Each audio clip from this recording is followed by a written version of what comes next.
Last topic in corporate finance is working capital management. When we say working capital, it has two components, current assets and current liabilities, and it is the difference between current asset and current liabilities. Now, first key point is to know that why do we need working capital management, or why do we need to manage working capital actually.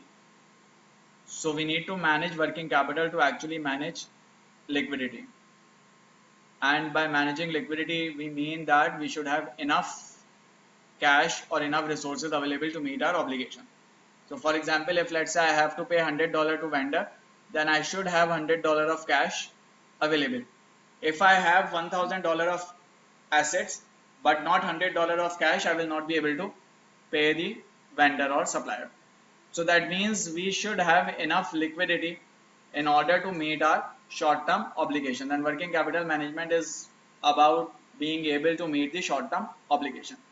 Secondly, if I take too much liquidity, let's say my payments are $100 but I am keeping $2,000 of cash, then that means I am foregoing opportunity cost. This cash can be invested elsewhere and I can have some returns out of it. So in that case, it is being wasted. So that means working capital is managing liquidity, but not only increasing liquidity, but also keeping the optimal liquidity. So liquidity should not be very high or should not be very low. It should be at the optimal place. So moving on, what are the internal and external factors which affect working capital needs? So working capital need can come from company size and growth, organizational structure, sophistication of working capital management, borrowing and investing positions, or external factors such as bank services, interest rate, new technologies, economy, competitor. So any changes in these factors can lead to change in working capital needs, can increase the need for working capital or can reduce the need for working capital. Moving on, how do you manage and measure liquidity? So before you manage liquidity, you should know where is liquidity coming from, or what is the source of liquidity. So there are two key sources, primary and secondary. So primary sources of liquidity include those sources which you have available with you instantly, which is cash balances, short-term fund, and cash flow management. By changing these three, you are able to change the liquidity of your company or of your organization. That is, if you keep more cash, liquidity will increase. If you keeping more in short-term funds, your liquidity will be more. Cash flow management, that is, for example, if you are managing cash in a way that you are delaying payment and recovering amount earlier, then your liquidity will improve. These are primary sources of liquidity. Then you have some secondary sources. That is, if you are unable to generate cash internally, then you can go outside and get cash from there. Secondary sources include taking debt, liquidating asset, that is selling off your asset, or filing for bankruptcy protection. So either you take loan or you sell your assets and you get cash, or you file for bankruptcy protection. Those are secondary sources of liquidity. So that is how you get liquidity or generate liquidity or manage liquidity. Now, how do you measure liquidity? So liquidity can be measured using different ratios, which include current ratio, quick ratio, account receivable turnover, inventory turnover, number of days inventory, number of days receivable, payable, net operating cycle, and operating cycle. All these ratios are those which we have already discussed over the past. So there is nothing new as such in it. Key point to note is that your liquidity ratios would compare some kind of current asset with some kind of current liability. If you have more of liquid asset than obligation, then you are in a better shape, and if you have more obligations than the liquid assets, then you are in a problem. So, and all these ratios are used to measure it, so I don't think we need to go through these because we have already discussed these multiple times in FRA. So moving on, so one of the key components of liquidity is cash. Cash is the most liquid instrument on your balance sheet. So now the question is, how do you manage cash? So key point is that you should keep at least a minimum amount of cash, but you should not pile up cash. Why? Because if you have a lot of amount of cash lying with you idle, then that is a loss of opportunity cost. You can invest it elsewhere. So you should have some cash with you, but you should not have a large amount of cash. So you should maintain the cash as per the need. Now the question is, how much should you keep?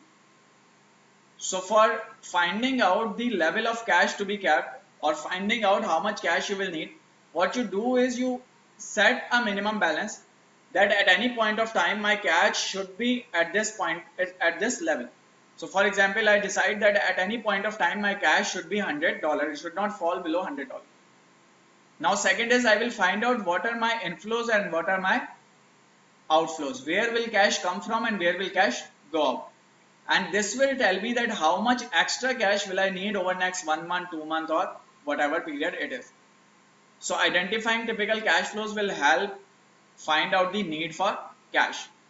So first we start with a minimum cash balance, and then we add to it, then we identify typical cash flows, and based on these cash flows we forecast cash and we find out how much extra cash will I need, and then I generate it through internal or external sources, through primary sources or secondary sources. When we talk about identifying sources of cash, what are the key identifiers? Key identifiers include, or key inflows include, receipt from operation, fund from subsidiaries, maturing investment, debt proceed, other income, anything from which cash is coming in. And outflows will include payables, fund transfer, investments, debt repayments, interest, tax payment, anything from which cash is going out. So if I know how much will come in, how much will go out, I will be able to forecast cash, and based on that I will be able to find out that what is the key level of cash to be kept, or how much cash will I need in future, and based on that I can take my investment decision. So that means I need to keep forecasting cash. In order to be able to manage cash, I need to keep on forecasting cash. So when we forecast cash, there are different systems or methods which we can use to forecast cash. So what are the methods used to forecast cash? So when I am forecasting cash, there can be different uses for which I may be I am forecasting.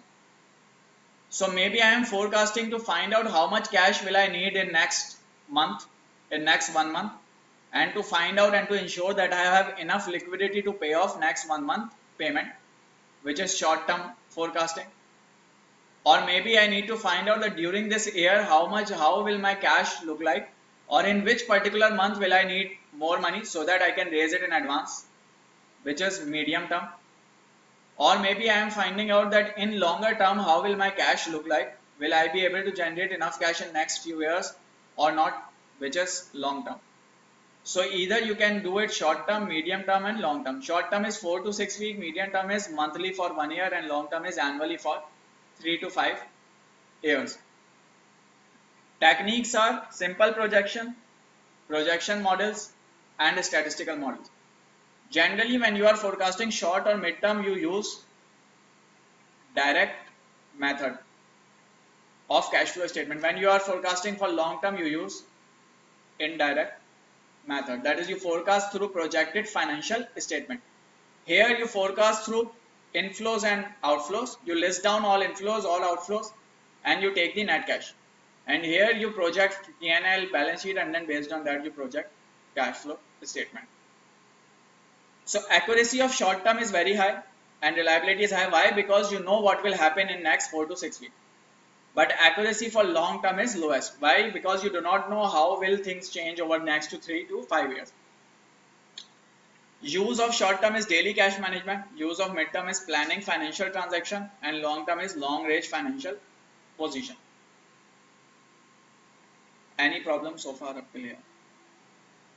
Now moving on, once you have forecasted cash and you are managing cash, you know it should be it should be at least above this minimum level. You know that this is the maximum beyond which I should invest, and you know these are the cash inflows or outflow needs. So when you have forecasted it and when you have performed all of this, then you need to monitor it, or keep monitoring or keep a check on daily cash flows. or keep a target balance at which you will rearrange cash flow. So for example, a target balance can be that if you reach this minimum, you will increase liquidity, you will take more cash from others, arrange more cash from other sources. If you reach this level, you will invest it. So you need to keep a target balance, that what is the ideal target figure. If it goes above that, you readjust. If it goes below that, you readjust. And you need to keep a daily track on cash flows. How are they coming in? How are they going out? What is the cash balance? So for managing working capital, one of the key items to look at is managing cash. That is, cash shouldn't be, no, you shouldn't pile up too much cash. You shouldn't keep too less of cash. It should remain be within optimal limits. Now moving on, up in current assets, one of most liquid one is cash. Moving on, another type of current assets are short-term investment. If you have extra cash, then you invest. Where can you invest? You can invest in treasury bill, federal agency security, bank certificate deposit, bankers acceptances, euro dollar time deposit. Wherever you invest, there will be certain risk and certain return. So you need to find out, you need to decide where should you invest. Should you take more risk? Should you go for more return? Or should you take less risk and go for less return? And also the liquidity. So if you look at treasury bills, US treasury bills would have virtually no risk and they will be very liquid. You can instantly convert them into cash. So if you think that you have extra cash, but at any point of time immediately you will have to convert it into cash, then you can go for treasury bill investment. On the other hand, if you think that you have some extra cash for a longer period of time, then you can invest it into securities like federal agency securities, banker certificates of deposit. Why? Because you can make a longer term investment in those, and you need not to worry about liquidity. Why? Because you will not be needing cash any soon. So as you will not be needing cash any soon, then you can bear to, or you can invest it for a longer period of time, and you can take a liquidity risk for higher return. So you should, in working capital management, once you are done with cash management and cash monitoring, then for short term investment you need to decide for what period do you need to invest and how much liquidity risk can you take, and that is dependent on cash management, that is dependent on your cash needs arising in future.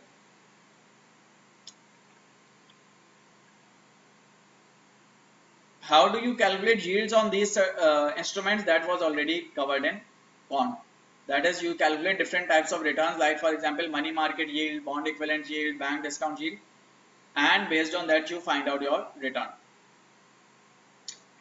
Type of risk and safety measures. So whenever you invest, there are 4 key types of risk which you get exposed to: credit risk, market risk, liquidity risk, and foreign exchange risk. Credit risk is risk of default. That is, counterparty can default, maybe it is not able to pay you.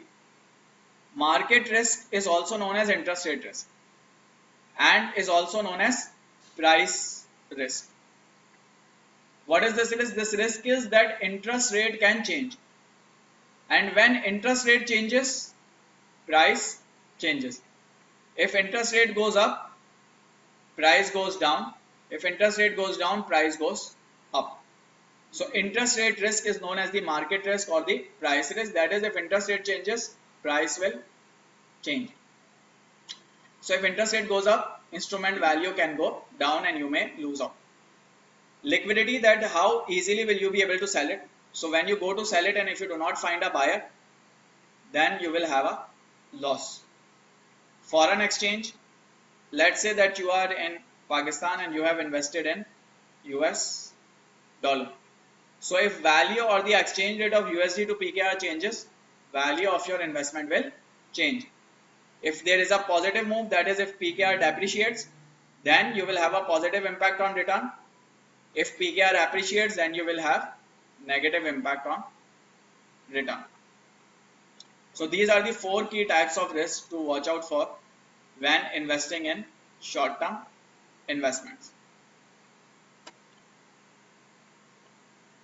Moving on. So when you are investing, how do you invest? There can be 2 key strategies which you can take: passive and active. Passive means that you do not actively trade. You set just 1 or 2 rules and keep following them. So for example, you have decided a rule that safety is the top priority. So you do not engage into risky transaction, you only engage into risk-free transaction. That is a passive strategy. Active strategy is when you try to find out more returns or try to make abnormal returns. Within active strategy, there are different strategies, and some of those are matching, mismatching, and laddering. Matching is the most conservative one. What is matching? So matching is, let's say that you know that after 1 month you will need $100 of cash for a payment. After 2 months you will need 50. After 3 months you will need $75 of payment for of cash for payment. So what you do is you match your investment with this outflow. You invest in a way that after 1 month $100 get mature, after 2 months 50 get mature, and after 3 months 75 get mature. So that when you have to make a payment for 100, you have got 100. When you have to make a payment for 50, you have got 50, and so on. This is known as matching strategy. That is, you have matched your inflows to expected outflows. Mismatching would be when you mismatch it. You think that in future interest rates will go down or interest rate will go up. So as you think in future interest rate will go up, you invest only 50 in short term and you invest 100 in long term, and then 100 for long term. So this is mismatching. You are not matching inflow with outflow. You are taking risk based on the expectations to make more returns. Then comes laddering strategy. In laddering strategy, you keep maturities in a form of ladder. That after 1 month a certain amount will mature, after 2 months another amount, after 3 months another, after 4 months another amount, and it keeps on getting mature for a period of specific period of time. So you schedule it based on maturities, that after every period there is a particular amount maturing. Any problem so far? Okay, evaluating short-term fund management. How do you evaluate? You evaluate based on the yields, based on the maturity. So if you look at it, these are the yields for these instruments, these are the maturities for these instruments, and these are the weights given to instruments, invested into these instruments. So you can calculate a weighted average yield, you can calculate a weighted average maturity. So it tells you that on weighted average basis your capital or your investment will mature in 4.25 year and give you a 4.3%. Now based on this you can compare this with the liquidity requirements or with the weighted average payable days and with the weighted average payable amount, and find out whether you will have sufficient funds available to pay or not. If you find out that your cash will not be enough to pay off payables, then you may want to liquidate some of these, or you may have to move some of these from higher days to lower days of maturity, and that's how you manage it or evaluate it. So that is account receivable. Working capital has two components, account receivable and account payable. So current assets and current liabilities. In current assets we discuss, so working capital has two component, current asset and current liabilities. Within current asset we discuss cash, we discuss short-term investment, and now we are discussing account receivable. Similarly, in current liability there are account payables, short-term loans or short-term borrowing, and in current asset you also have inventory. So we have discussed cash and short-term investment. Now we are on account receivable. So when we are discussing account receivable, these are the receivable from the customers. Now what is the problem with it? If your account receivables are too high, that means customers are delaying payment to you. If they are delaying your payments, your working capital needs will be higher. Why? Because you will have lesser cash. If you are not able to receive amount from your customer, you will have lesser cash. If you have lesser cash, your working capital need will be higher and you will be in a problem.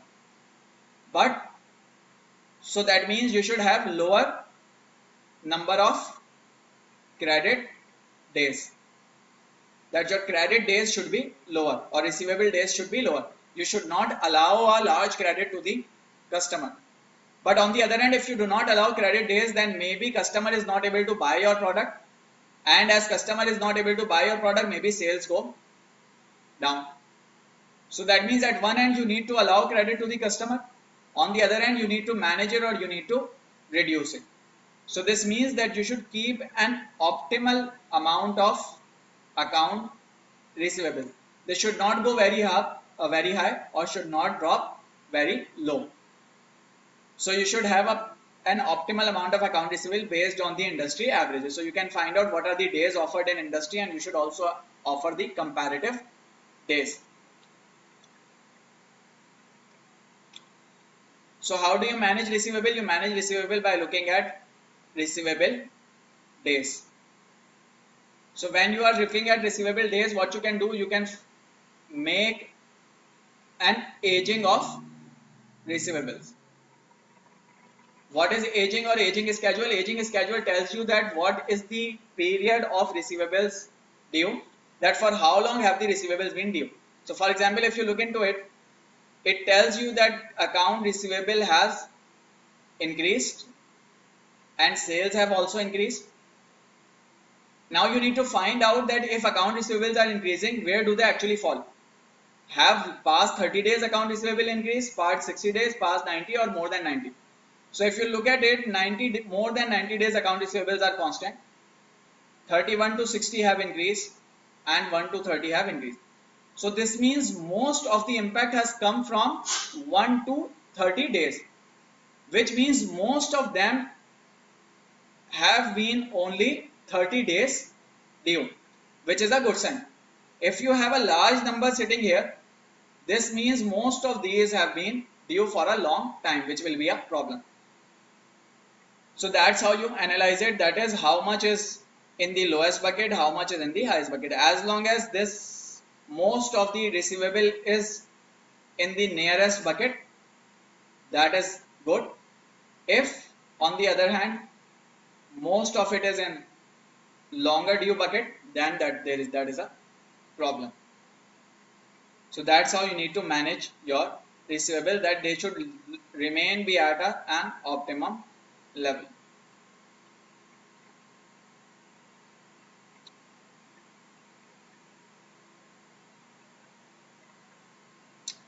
Now if you are looking at it, it doesn't tell you actually that what are your average days.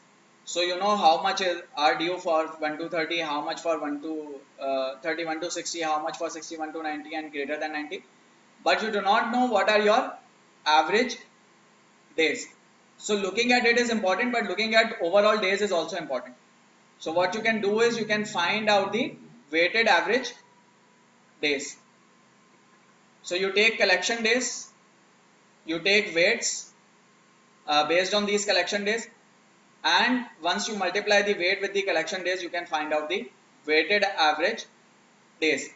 So weighted average days will help you analyze that how have overall receivables moved from one month to another month or one period to another period. So if you look into it, it tells you that total average receivable days have increased from 43 to 58, which is a significant increase. That means customers have started to delay your payments. So an action needs to be taken.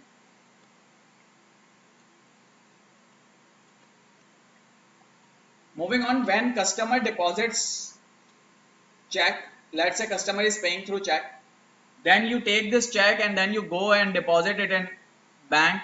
So this whole payment process takes time to be realized. So from customer giving check to that check actually realizing into your account takes some time, 1 day, 2 day, 3 day, whatever, and that again would impact your receivable. So if this period is higher or is increasing, then account receivable will increase. If this period is lower, then account receivable will decrease. Why? Because you are realizing cash soon. So what is this period? How do you measure it? You measure this period using a factor known as float factor. Float factor tells you that how much are you collecting and how much are you depositing. So how do you calculate float factor? It is average daily float divided by average daily deposit. So what is the average daily float? So when you collect a check and when you deposit it, the time from collecting to depositing is known as float or floating time. Time from collection to deposit is the floating time, and average float is your dollar amount of checks or negotiable instrument that are in process of collection over a certain period divided by number of days. So let's say if I tell you that you collect in 10 days, let's say that I tell you you collected $100 worth of checks in 5 days. So you and you deposited $100, you collected and then deposited $100 worth of checks in 5 days. So average daily float will be 100 divided by 5. So it is on, it tells you that on average how much, what worth of check is deposited, is collected and deposited into bank account in a day. Once you have average daily float, you divide it by average daily deposit. Average daily deposit is total amount of check deposited divided by number of days. So for example, if I tell you you deposited $70 of checks in 5 days, so this is 70 divided by 5. This is your average daily deposit, and this tells you your float factor. So for example, if total deposit for the month are 3.4 million and number of days are 30, so that means every day you are depositing 3.4 million divided by 30, and every day you are collecting 154,000. So that if you divide average daily deposit, average daily float by average daily deposit, which is 154 divided by 112, you get your float factor. So this tells you that it takes you about 1.375 days to collect and then deposit the check. Once you have collected the check, it takes you about 1.375 days to deposit it. If this time period gets reduced, that reflects higher efficiency. If this time period increases, that reflects lower efficiency. Any problem so far? Okay, so we discussed cash, we discussed short-term investment, we discussed account receivable.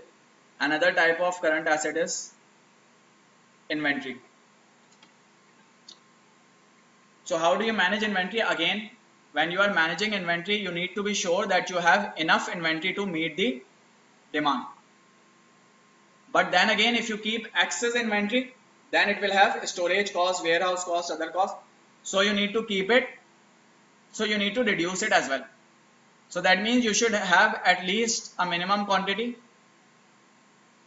but not too high of a quantity. So inventory should be managed and should be kept as low as possible, but should be kept but you should always have sufficient inventory to meet the demand. You should not run out of the demand. So how do you manage inventory? Again, there are different methods: EOQ, JIT, MRP. What EOQ do is that EOQ orders an inventory for a optimal point. So what you do is you decide a safety stock. Let's say your safety stock is 10 units. You say that you will keep 10 units no matter what. So at any point of time, you want to keep 10 units in your warehouse. So when you make sales, your inventory reduces. When it reaches this optimal point, you reorder and get more quantity. And when you reorder, you decide that whenever I reorder, I will go to 20, for example. So you go to 20. Then again it reduces to 10 and you reorder and you go to 20. This is how it continues. This quantity which you order is known as economic order quantity. This is the quantity required to take it to higher level. And this stock which you keep is known as safety stock. And this point at which you reorder is known as reorder point. So that is one way of managing inventory. But here again you will have, on average you will have a significant amount of inventory lying with you. Another method is JIT, that is you buy inventory when needed. So only when a demand comes in, you take the inventory. But what is the risk? What is the benefit? Benefit is less storage cost or warehousing cost. But risk is that you may lose sales. So this may lead to loss of sales. You may miss out on sales. Maybe demand comes in and you do not have an inventory to serve it, and maybe that customer goes to some other competitor. So again a benefit but a risk as well. Moving on, another type is MRP, material resource planning or manufacturing resource planning. What this does is that it combines JIT. Sorry. What it does is that it plans inventory based on manufacturing. So you know, let's say you have 100 goods. You know how much are coming in from manufacturing. So they plan inventory based on manufacturing. That is, they combine manufacturing decisions with the inventory management decision. If you know that manufacturing pace has increased or more are being manufactured, then you will sell more here or reduce the inventory here, because you know in future you have a large amount coming in. If you know that there are problems with manufacturing and the inventory will be delayed, so you store more inventory here. This is MRP. And now what companies are doing is that they are combining JIT and MRP method. So they are doing JIT as much as possible and combining it with MRP to ensure that they are maintaining at least effective levels of inventory to not miss any demand. So they are using combination of MRP and JIT to manage inventory or to increase the efficiency. Because complete JIT would mean loss of sales. Complete MRP would mean that there is still an opportunity to go for JIT and reduce inventory level. So a mix of both can help reduce inventory levels. So idea is that you reduce inventory levels, but at the same time you do not sacrifice sales. Your sales remain strong.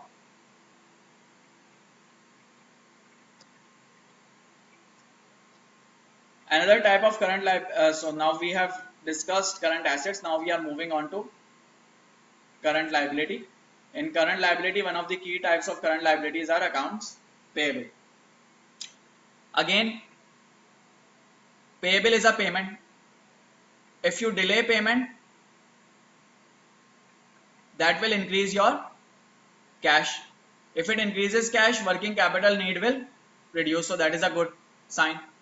But if you delay payment, maybe supplier stops supplying you, or maybe supplier does not offer you any discount, or maybe supplier charges a higher price.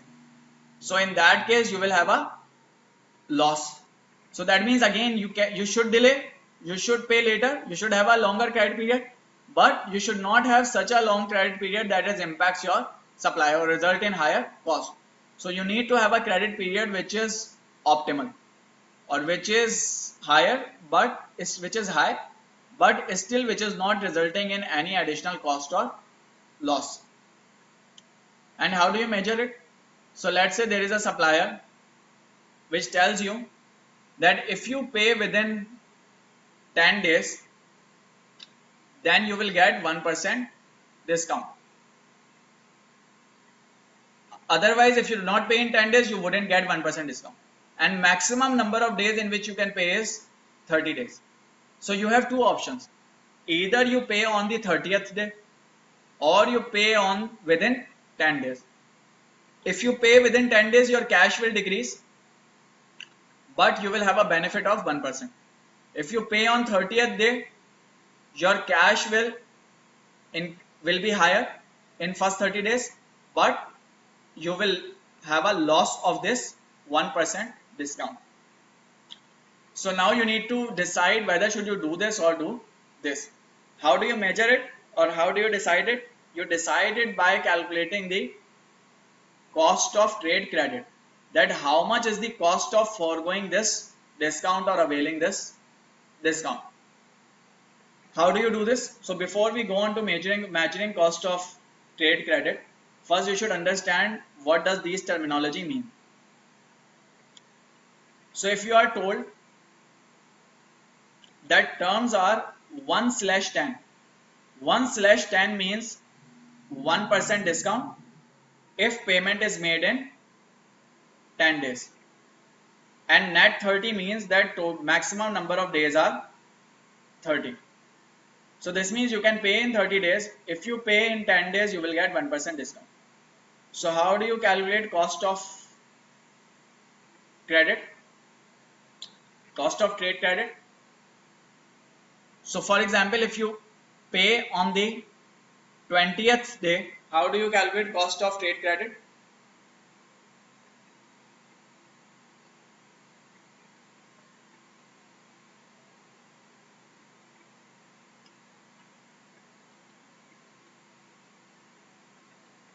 So if you cross 10 days, then there is no discount. So that means if you are on 11th day, then even if you pay on 11th or you pay on 30th, there is no discount. So if you have crossed this day already, then you should pay on the last day, because there is no additional benefit of paying sooner. Then why would you want to pay sooner? You should pay on last day to take cash with you. So if you have already passed 10 days, which is the discount period, then it is better that you pay on the last day. Your cost of credit will be lowest if you pay on the last day. Why? Because then you can keep cash for a longer period of time and you can invest it. But if you pay, let's say, on 20th day, then cost of credit will be higher than paying on 30th day. If you pay on 12th day, cost of credit will even be higher. Now if you are asked what is the cost of credit for payment on 20th day, what will you do? You should have paid on 30th, but you are paying on 20th. So the difference is 10 days. So what you do is you take these 10 days, you say that you are delaying discount or you are not receiving discount, and you could have delayed payment for additional 10 days, but you are not delaying it. So your cost of credit is these 10 days. So how do you measure it? So formula for measuring cost of credit is 1 plus discount divided by 1 minus discount to the power 365 divided by number of days beyond discount period minus 1. What does it mean? So let's say that your discount is 1%. So using this formula, cost of credit will be 1 plus discount, which is 1%. So 1% is 0.01 divided by 1 minus discount, which is 0.99 to the power 365 divided by number of days beyond discount period, which means number of days after 20th day till 30. It should be between 20th and no, it should be 20th. If he makes a payment on 30th, the answer should come in to be lower. So it should be like this.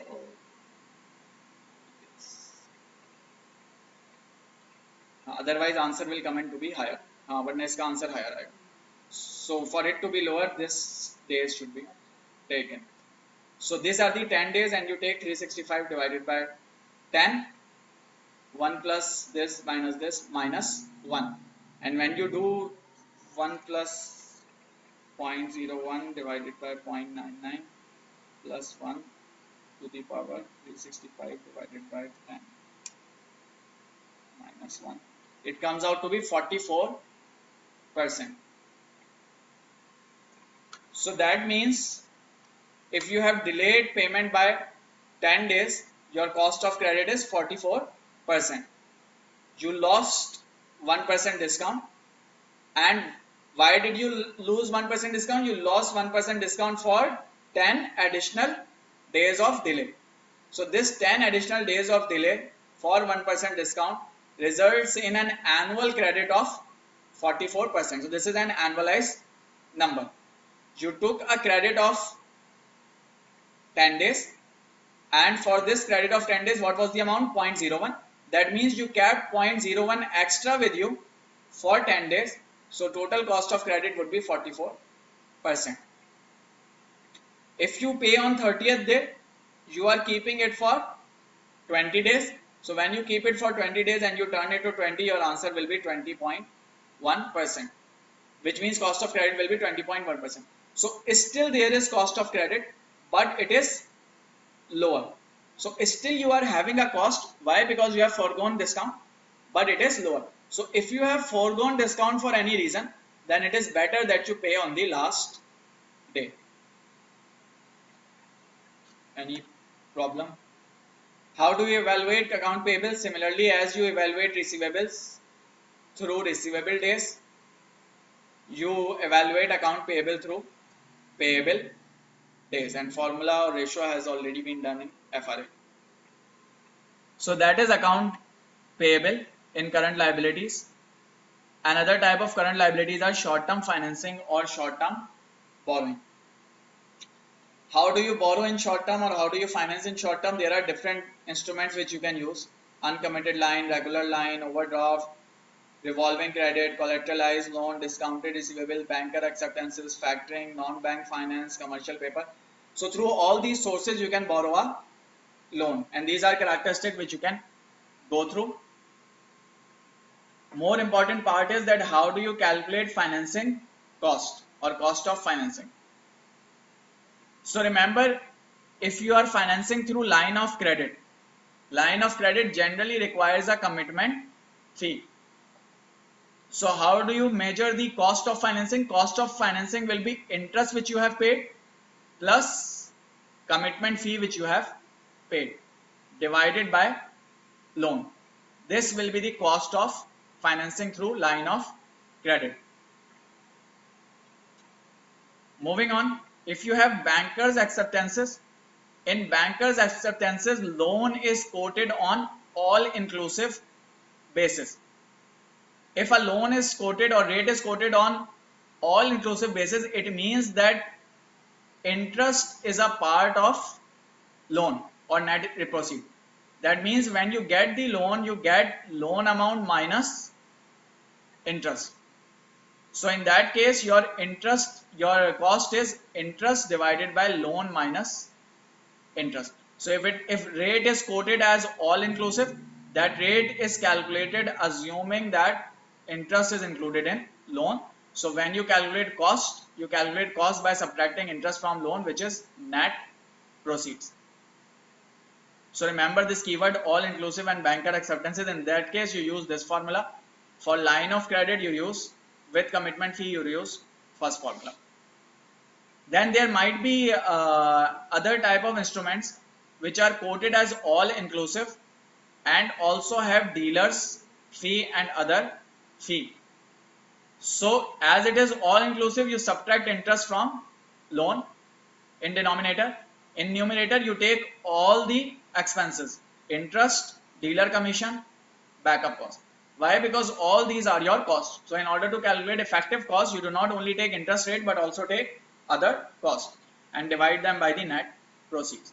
So this is how you calculate cost of financing. Any problem in this? So remember these formulas. This is very, very important, and this will become clearer as we do this example. You are asked to select one of the following choices as the best offer for borrowing $5 million loan for 1 month. So you have three options to borrow $5 million. Which option should you take? You should take an option which gives you the lowest cost. For that, you need to measure cost of all these three. So how do you measure it? So first one is drawing down on a line of credit at 6.5% with 0.5% commitment fee on the full amount. Line of credit means you should have interest in numerator, loan in denominator. You also have commitment fee, means you should have a commitment fee in numerator. So now moving on, they told you that drawing down on a line of credit at 6.5%. 6.5% is an annual rate, and you are borrowing for 1 month. That means in 1 month the amount which you will pay is 6.5 divided by 100 multiplied by 5 million. This is the amount of interest which you will pay in 1 month. Then 0.5% commitment fee, which is 0.5% into 5 million divided by loan amount. Loan amount is 5 million, and when you calculate it, it should be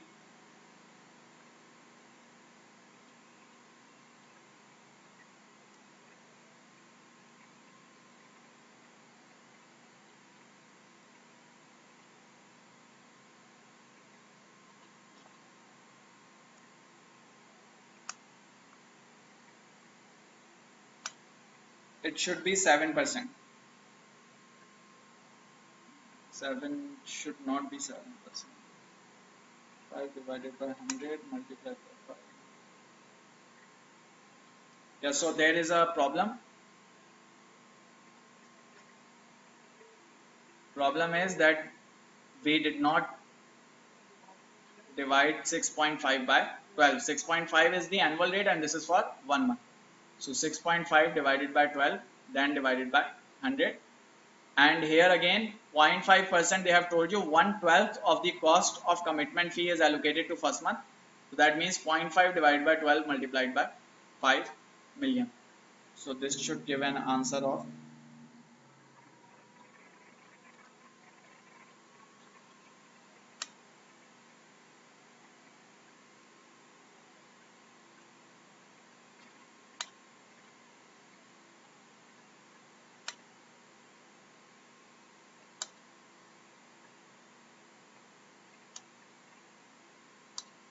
0.58%.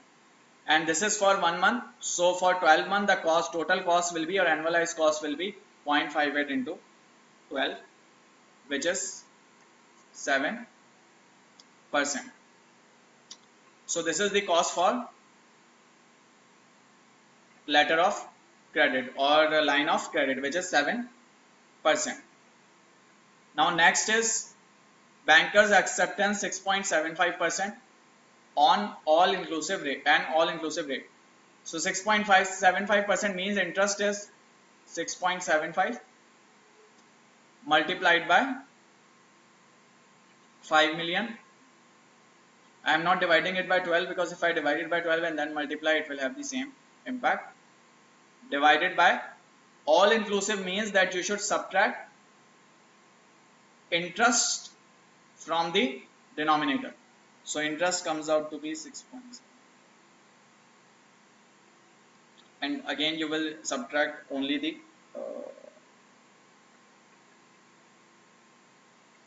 first month's, so you will subtract only the first month's interest, so it will be 6.75 divided by 100 divided by 12 multiplied by 5,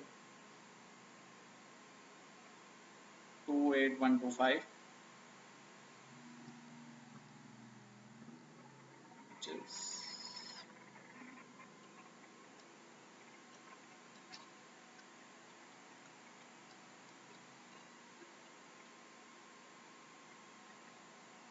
it comes out to be 6.78%. So you only take interest for first month, not the interest for whole year, and this should come out to be 6.79%. 6.79. And then you have commercial paper 6.15% with a dealer's commission of 1/8.